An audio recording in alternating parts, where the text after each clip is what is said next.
नाही, याच्यामध्ये असं आहे की देशाचे उपराष्ट्रपती मिस्टर धनखड यांनी हा एक मुद्दा उपस्थित केला आहे. त्याला सरळ सरळ सरकारची भलामण म्हटलं पाहिजे. ते उपराष्ट्रपती आहेत, संविधानिक पदावर आहेत, म्हणून फक्त चमचेगिरी हा शब्द मी वापरत नाही. पण सर्वोच्च न्यायालयानं काय करावं, कोणते आदेश द्यावेत, या संदर्भात जर सरकार पक्षाची एक व्यक्ती संविधानिक पदावर बसलेले आदेश देत असेल तर मग सुप्रीम कोर्टाला टाळच लावलं पाहिजे. राष्ट्रपती जो हा आहे, राष्ट्रपती हे एक घटनात्मक पद नक्कीच आहे, पण राष्ट्रपतीला स्वतःचा निर्णय घेण्याचा अजिबात अधिकार नाही. कॅबिनेटच्या सल्ल्यानुसार राष्ट्रपती आणि राज्यपाल यांना काम करावं लागतं. कॅबिनेटने सांगितले एखाद्या बिलावर सही करा, बिल मंजूर केलाय तर राष्ट्रपती करतील. कॅबिनेटने म्हटले एखादी गोष्ट करू नका तर राष्ट्रपती करणार नाही. राष्ट्रपतींचं भाषण जे आहे ते पार्लमेंटच्या सुरुवातीला केलं जातं, तेही सरकार बनवून देतं. सरकारचे दिलेलं भाषण फक्त राष्ट्रपती वाचतात, त्यात राष्ट्रपती स्वतःचा एक शब्दही घालू शकत नाहीत. अशा वेळेला राष्ट्रपती किंवा राज्यपाल हे त्यांच्याकडे निर्णयासाठी आलेल्या फाईल्स, शासकीय विचारांच्या फाईल्स, बिलं असतील, अन्य काही गोष्टी असतील, ती जर महिनोन्महिने अनिर्णित अवस्थेत ठेवत असतील तर त्यांना तो अधिकार आहे का? राष्ट्रपतींनाही निर्णय घेण्यासाठी कालमर्यादा असायला पाहिजे आणि आहे. हे फक्त सर्वोच्च न्यायालयानं सांगितलंय संविधानाचा आधार घेत. त्याच्यामध्ये सरकारला एवढ्या मिरच्या लागण्याचं कारण नाही. खरं म्हणजे राष्ट्रपतींकडे आम्ही स्वतः गेलो होतो की महाराष्ट्राचे राज्यपाल जे त्यांच्या अखत्यारीमध्ये येतात त्यांनी बेकायदेशीरपणे निर्णय घेऊन घटनाबाह्य सरकार महाराष्ट्रात बसवलेला आहे. घटनाबाह्य पद्धतीनं बहुमत चाचणीचा निकाल दिलेला आहे. घटनाबाह्य पद्धतीनं राजभवनामध्ये राजकीय म्हणजे भाजपचा अड्डा केलेला आहे. इतकंच नव्हे तर या महाराष्ट्रामध्ये अस्थिरता आणि फुटीरतेला उत्तेजन देण्याचं काम राज्यपाल करतायत. हे आम्ही त्यांना जेव्हा सांगायला गेलो तेव्हा त्यांनी फक्त 2 शब्द आमचे ऐकले, आमचं निवेदन घेतलं, त्याच्यावरती अद्याप निर्णय घेतलेला नाही. निवडणूक होऊन गेली. मग अशा राष्ट्रपतींच्या संदर्भात सर्वोच्च न्यायालयानं काही भूमिका घेतली तर त्याच्यावरती सरकारच्या चमच्यांना मिरच्या झोडण्याचं कारण काय? तुम्ही धमक्या देताय सर्वोच्च न्यायालयाला. आज या देशातल्या जनतेची एकमेव जो आशेचा किरण कोणता असेल थोडाफार प्रमाणात तर ते फक्त सर्वोच्च न्यायालय. तो आशेचा दिवा सुद्धा आपण विझवायचा प्रयत्न करता असं मला वाटतं. अशा अनेक गोष्टी आहेत की आता आमचाच निर्णय आमदार पात्रतेसंदर्भात सर्वोच्च न्यायालयानं किंवा सरन्यायाधीशांनी 2.5-3 वर्ष ऐकल्यावर काय निर्णय दिला? काय निर्णय काय दिला? घटनेच्या 10व्या कलमात म्हणजे अनुच्छेद 10 आहे, सेक्शन 10 पक्षांतर विरोधी, त्याची सरळ सरळ हत्या झाली. सरळ सरळ सगळे आमदार अपात्र ठरायला पाहिजे अशी आमची भारतीय घटना सांगते. अनुच्छेद 10 सांगतोय. त्याचं पालन केलं नाही तेव्हा आमच्या उपराष्ट्रपतींना जाग आली नाही की सर्वोच्च न्यायालय चुकीचं वागते म्हणून. पण सरकारवर काही दिशादर्शक असं मार्गदर्शन सर्वोच्च न्यायालयानं केल्यावर याला मिरच्या लागतात. त्याच्यामुळे उद्या हे लोक म्हटले सर्वोच्च न्यायालयाची गरज नाही, टाळं लावा. सर्वोच्च न्यायालयाचा उल्लेख सुपर पार्लमेंट असा केला. मुळात पार्लमेंट राहिलेली नाही तर सुपर पार्लमेंट कशी काय? पार्लमेंटमध्ये देशाच्या आणि जनतेच्या प्रश्नावर चर्चा होऊ देत नाहीत असे आमचे राज्यसभेचे चेअरमन यांना न्यायालयाची चिंता पडली की न्यायालय सुपर पार्लमेंट झालंय. काय हा प्रकार आहे? त्याच पार्लमेंटमध्ये तुमचा देखील आवाज दाबला गेला होता. मात्र विरोधी पक्षाचे माईक बंद केले जातात. विरोधी पक्ष नेत्यांना बोलू दिलं जात नाही. माझा अनुभव सांगतो. मी फक्त इतकंच बोललो की कुंभमेळ्यामध्ये 200 नाही तर 200 पेक्षा जास्त लोकांच्या मृत्यूची माहिती आहे. लगेच माझा माईक बंद केला. कुंभमेळ्याच्या त्या चेंगराचेंगरीमध्ये 200 नाही तर 2000पेक्षा जास्त लोक मेल्याची माहिती आहे. असं बोलण्याची अवकाश सुरुवात केली आणि माझा माईक बंद केला. म्हणजे पार्लमेंटच तुम्ही चालवत नाही तर न्यायालयाला सुपर पार्लमेंट काय म्हणताय? सर, पक्ष फोडण्यासाठी टोळ्यांसारखा पोलिसांचा वापर केला जातो असं उद्धव ठाकरेंनी परखड मत मांडले. या अगोदर देखील टाळा लावून धमकी द्यायचं काम सुरू होतं काँग्रेसच्या राजनीतीत. हा विषय काय त्यांच्या भाषणामध्ये आलाय पक्षप्रमुखांचा. या निवडणुका जिंकण्यासाठी, निवडणुका लढवण्यासाठी पोलीस यंत्रणेचा कसा वापर केला जातो हे नवीन राहिलेलं नाही. कालच बीडमधलं एक पोलीस इन्स्पेक्टर किंवा काय PS आहे, काय त्याचं नाव, त्याला अटक केली. त्याने काय सांगितलं? EVM मशीनवरचा पहारा हटवण्यासाठी त्यांना 10 लाख रुपये दिले ना. काय चौकशी केली? म्हणजेच पोलीस यंत्रणेचा वापर हा प्रत्येक स्तरावर तुम्ही निवडणुका जिंकण्यासाठी, EVM मध्ये घोटाळा करण्यासाठी केलेला आहे. उद्धव साहेब तेच म्हणालेत काल. चला, काय आहे अजून? मराठी आणि म्हणजे मराठी हिंदी, त्यात हिंदी भाषेची सक्ती हा वाद आता आणखी चिघळताना दिसतोय. बघा, चिघळत नाहीये तो. राज ठाकरेंविरोधात पोलिसात तक्रार केली. हे सगळं ठरवून चाललंय. महानगरपालिका निवडणुकीच्या आधी कोणता वाद निर्माण करता येईल ह्याच्यावरती कॅफेमध्ये खल झाला. आणि त्यानंतर बघा, मराठीच पाहिजे ना या मुंबईमध्ये, त्याच्याविषयी काय आक्षेप असण्याचं कारणच नाहीये.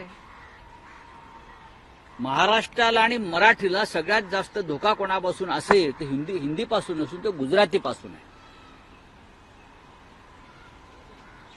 लक्षात घ्या, महाराष्ट्राला आणि मराठीला सगळ्यात जास्त खतरा, डेंजर, धोका हा कोणापासून असेल तर तो गुजराती लॉबीपासून आहे, गुजराती भाषेपासून आहे. ज्यांनी संपूर्ण पश्चिम मुंबईचं गुजरातीकरण करण्याचा प्रयत्न केला त्याच्यावरती गाव कोणी बोलत नाही. भाजपला वाईट वाटेल म्हणून काय? त्याच्यावरती कॅफेत चर्चा होते का? त्याच्यामध्ये कधी कॅफेवर चर्चा झाली का? त्याच्यावरती कधी कोणी या गुजराती लॉबीच्या विरुद्ध किंवा गुजराती भाषेच्या आक्रमणाविरुद्ध महाराष्ट्रावर कुणी काळं फासणं, किंवा जे गुजराती बोर्ड लागलेले आहेत ते जाळणं, ते आम्ही करतो आहोत. हिंदीच्या सक्तीविरुद्ध आमचा वाद आहे. हिंदी भाषेला वाद असण्याचं कारण नाही. आणि हे शैक्षणिक धोरणाच्या भागापुरतं मर्यादित आहे. पण महापालिका निवडणुकीच्या आधी त्यांना हे नवीन नवीन वाद निर्माण करायचे आहेत.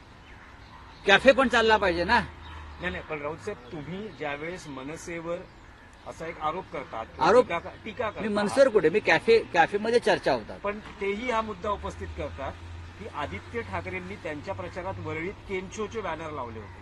केमछो वरळी. बघा, त्यांनी एक बॅनर लावला केमछो, आम्ही लावला तो. आम्ही कोणावरती आक्रमण केलं नाही की त्याने आक्रमण केलं नाही. पण सरळ सरळ गुजरातमधून येणारे नेते, घाटकोपरची भाषा गुजराती, बोरिवलीची भाषा गुजराती, अमुक भागाची भाषा गुजराती, ह्याच्यावरती हे का उसळत नाहीत? का अमित शहाना वाईट वाटेल म्हणून की नरेंद्र मोदी, फडणवीस यांना मानसिक त्रास होईल म्हणून अशा प्रकारे हिंदी विरोध सुरू केलाय? या देशामध्ये मी देशाची भूमिका म्हणतो, एक संपर्क भाषा म्हणून हिंदी ही आहेच. राष्ट्रभाषेचा दर्जा तिला दिला जरी राष्ट्रभाषा नसली, कारण संपूर्ण देशामध्ये कोणतीही तरी एक भाषा पाहिजे, ती हिंदी आहे. शालेय अभ्यासक्रमासंदर्भात महाराष्ट्रामध्ये मराठी पहिल्या क्रमांकावर असायला पाहिजे. आणि मराठी पहिल्या क्रमांकावर असण्यासंदर्भात कोणाचं दुमतच नाहीये. तुम्ही तिसऱ्या भाषेच्या, त्रिसूत्री भाषा जो आहे प्रकार, हा विषय तिसऱ्या भाषेसंदर्भात आहे. ज्याला घ्यायचे ते घेतील, पण सक्ती करायची नाही. मिस्टर फडणवीस, हा महाराष्ट्र आहे. आम्ही बोलतोय ना हिंदी. आम्ही दिल्लीत देशात जाऊन हिंदीच बोलतो. आमची मुलं परदेशात शिकत नाहीयेत. आमची मुलं पॉप संगीत गात नाहीयेत. लक्षात घ्या. तुम्हाला असं वाटत नाही का की दक्षिणेतले लोक जितके त्यांच्या भाषा आणि अस्मितेविषयी कडवट आहेत, तितके मराठी लोक आपल्या भाषा अस्मितेसाठी कडवटपणा कमी दाखवत आहेत, त्यामुळे तुमचा ही सक्ती- तुमचा ही सक्ती जी होते- तुमचा गैरसमज आहे. दक्षिणेतले लोक हा जो विषय आहे ना, तर दक्षिणेतले राज्यकर्ते म्हटलं पाहिजे. दक्षिणेतले राज्यकर्ते कडवट आहेत, जेवढे आमचे नाही आहेत. आमचे गुलाम आहेत ना, आमचे व्यापारी आहेत, आमचे धंदेवाईक आहेत, आमचे दिल्लीचे चरणदास आहेत. आता हे सगळे राज्यकर्ते, आता राज ठाकरे अमित शहाशी कोणत्या भाषेत बोलतात? कोणत्या भाषेत बोलतात? राज ठाकरे मोदींशी कोणत्या भाषेत बोलतात? स्पष्ट करा.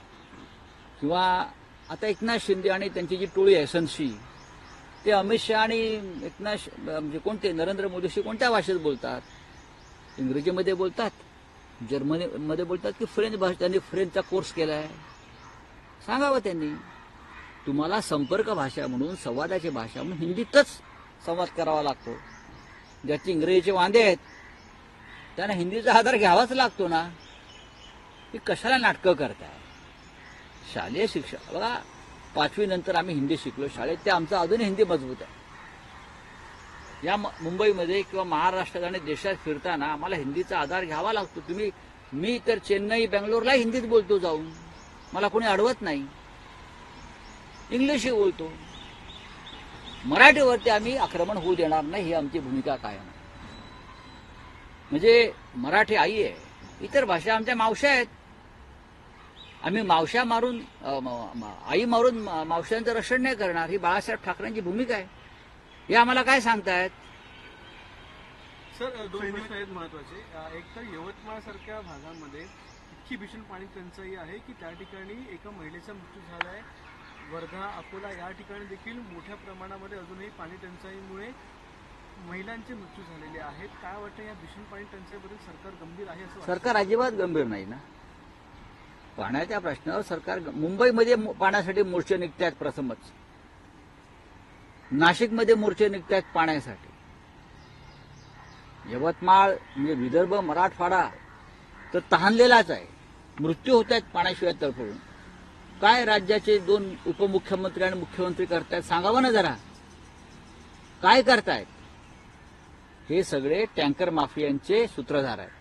भारतीय जनता पक्षामध्ये जे अर्थपुरवठा आहेत करणारे, हे सगळे मोठ्या प्रमाणात टँकर माफिया सुद्धा आहेत. या टँकर माफियांकडून हे पैसे घेतात.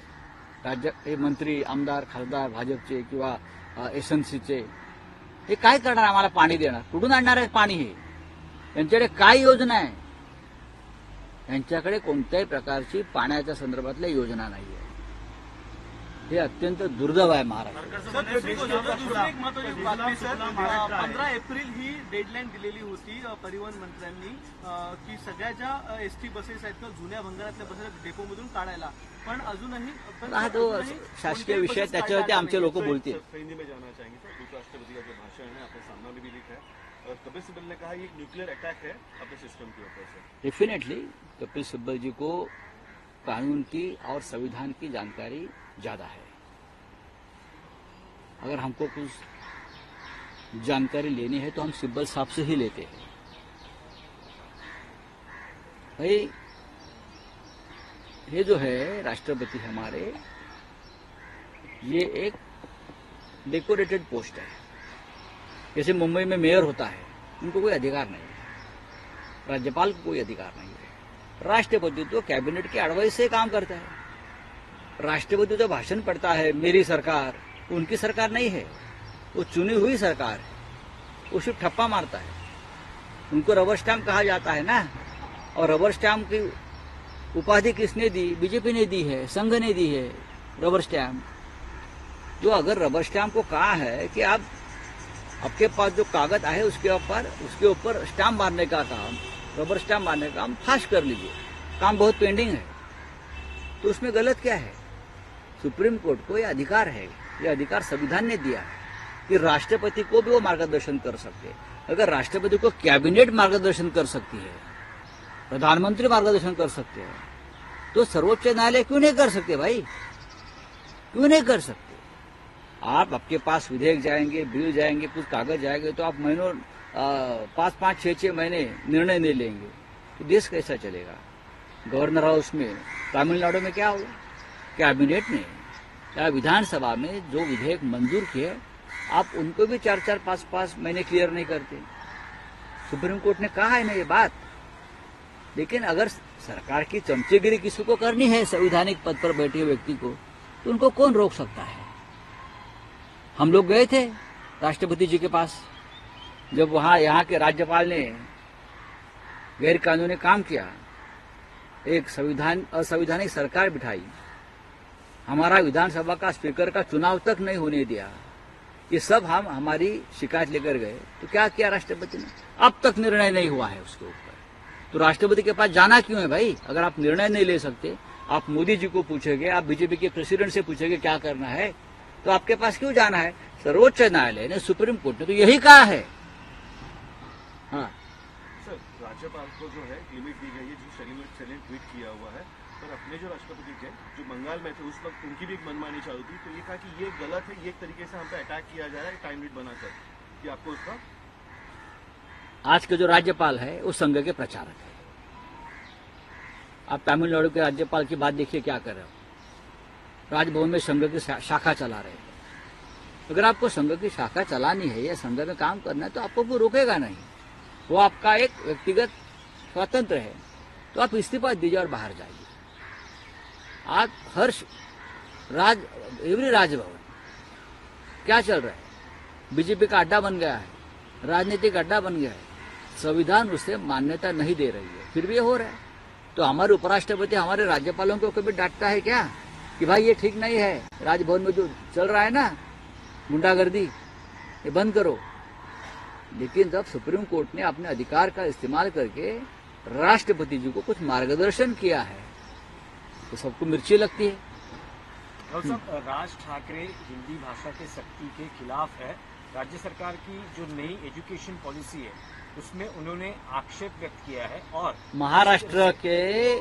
महाराष्ट्र को या मराठी भाषा को सबसे ज्यादा खतरा अगर किसी से है वो हिंदी भाषा से नहीं है। हिंदी तो हमारी राष्ट्रभाषा का दर्जा मिलने वाली एक बड़ी भाषा है, पूरे देश में बोली जाती है, हम बोलते हैं।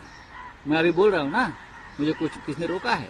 पार्लियामेंट में मैं कोशिश करता हूं कि मैं हिंदी में ही बोलूं, मेरी भाषा का सम्मान रखूं। लेकिन महाराष्ट्र को, मराठी भाषा को सबसे बड़ा धोखा है वो गुजराती से है। पूरा मराठी पर गुजराती भाषा का आक्रमण और गुजराती संस्कृति का आक्रमण जो हो रहा है जानबूझकर, कुछ व्यापारी कर रहे हैं, उससे धोखा है। हमको उसके खिलाफ बात करनी चाहिए, उसके खिलाफ लड़ना चाहिए। कोई आता है नेता बीजेपी का और बोलता है इस एरिया फलाना महाराष्ट्र का एरिया, उसकी भाषा गुजराती है। आप कौन हो भाई? उसके ऊपर राज ठाकरे के लोगों ने कुछ आवाज उठाया क्या? अगर आवाज उठाएंगे तो मोदी और शाह नाराज होंगे, फिर गुजरात आ गया। मेरा ये सवाल है वो लोगों से कि आप मोदी जी और शाह जी से जब मिलते हो जाकर दिल्ली में, किस भाषा में बात करते हो? गुजराती में करते हो या हिंदी में करते हो? महाराष्ट्र को बता दीजिए कौन से भाषा में आप बात करते हो ये लोगों से, बताइए। हिंदी में ही करते हो तो हिंदी विरोध क्यों है? हाँ, एजुकेशन सिस्टम में किसी भी भाषा की सख्ती नहीं होनी चाहिए और मातृभाषा जो है हमारी सबसे ऊपर होनी चाहिए। यहाँ इसलिए तो लिंग्विस्टिक स्टेट बने हैं। महाराष्ट्र ने तो 106 शहीदों की बलि चढ़ाई है। यहाँ सबसे ऊपर रहेगी हमारी मातृभाषा, चाहे मराठी हो, चाहे बंगाली हो, चाहे गुजराती हो, चाहे पंजाबी हो, चाहे तमिल हो, चाहे कन्नड़ हो, चाहे मलयाली हो, हिंदी हो। मातृभाषा सबसे ऊपर है, बाद में सब जो है अपनी अपनी इच्छा से करेंगे। राउत साहब, लेकिन एक सवाल ये है कि इलेक्शन कैंपेन में शिवसेना भी गुजराती कैंपेन करते हैं, केंद्र गुजराती, जैसे आदित्य ठाकरे के, वो आदित्य ठाकरे के पोस्टर लगे तो क्या हो गया? तो आप उसे आक्रमण बोलते हो, मैं आक्रमण की बात कर रहा हूं। हम सब भाषा का और सब लोगों का सम्मान करते हैं। आप ये छोटे छोटे बात लेकर सवाल मत करिए। अगर मैं जहां रहता हूं वहां गुजराती भाई है मेरे साथ अभी बैठे, उनसे हमारा क्या झगड़ा है? मैं आक्रमण की बात कर रहा हूं, मैं उनकी गुजराती भाषा का सम्मान करता हूं। मैं गुजराती थिएटर जाकर देखता हूं। मैं ऐसा आदमी हूं जैसे हिंदी थिएटर देखता हूं वैसे गुजराती थिएटर का भी सम्मान करता हूं। चलिए, थैंक यू। कॉर्पोरेशन चुनाव का ये सब कॉर्पोरेशन चुनाव का खेल चल रहा है भाई। शिवाजी पार्क में कैफे बना है पॉलिटिकल, वहां जाकर लोग बैठते हैं, चाय पानी करते हैं और इस प्रकार से आइडिया छोड़ देते हैं, हवा में पतंग उड़ाते हैं। सर ये जो ऐसे अब तक इतने पतंग उड़ाए वहां बैठकर, एक भी ऊपर नहीं गए, सब कटी पतंग है। सर ये जो विवाद जीआर जला गया था, ये राजनीतिक विवाद है, ये चुनाव के बाद खत्म हो जाएगा। राज ठाकरे ने कौन सा विवाद आगे तक लेके गए मुझे बताइए। अब बैंकों में क्या था, सब मारामारी मालूम है ना, फडणवीस ने दम दिया, पिछाड़ गए। बैंकों में गए थे ना लोग मराठी करके, तो क्या हो गया, 24 घंटे में पिछाड़ गए।